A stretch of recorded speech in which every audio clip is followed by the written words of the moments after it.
Bonjour et bienvenue.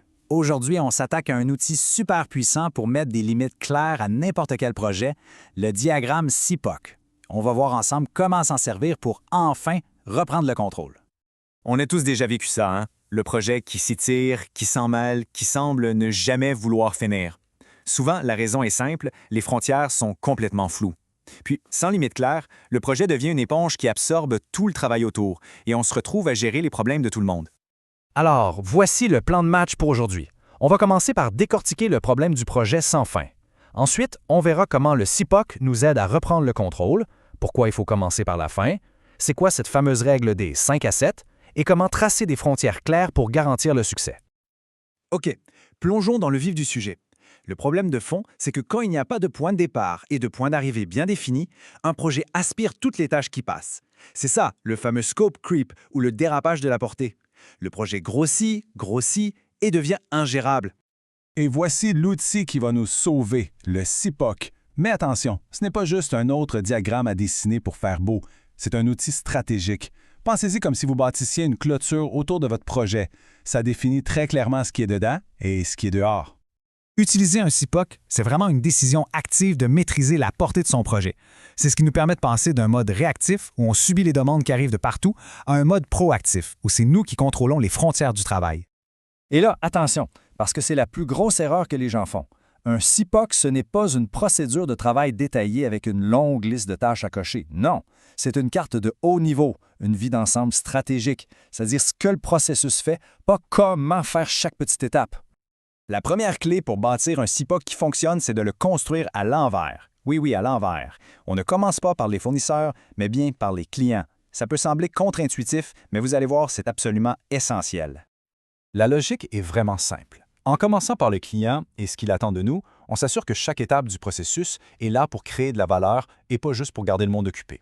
On se demande d'abord pour qui on fait ça et qu'est-ce qu'on leur livre. C'est seulement après ça qu'on recule pour définir les étapes, les intrants et les fournisseurs. Cette citation, elle illustre parfaitement le point. Si on définit les besoins du client en premier, ça donne un but, une direction claire à tout le processus. Sans cette ligne d'arrivée, on risque de courir très vite, mais dans la mauvaise direction.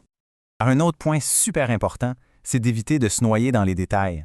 Le CIPOC, ça doit rester une vue d'ensemble. Et pour ça, il y a une règle toute simple, mais vraiment puissante.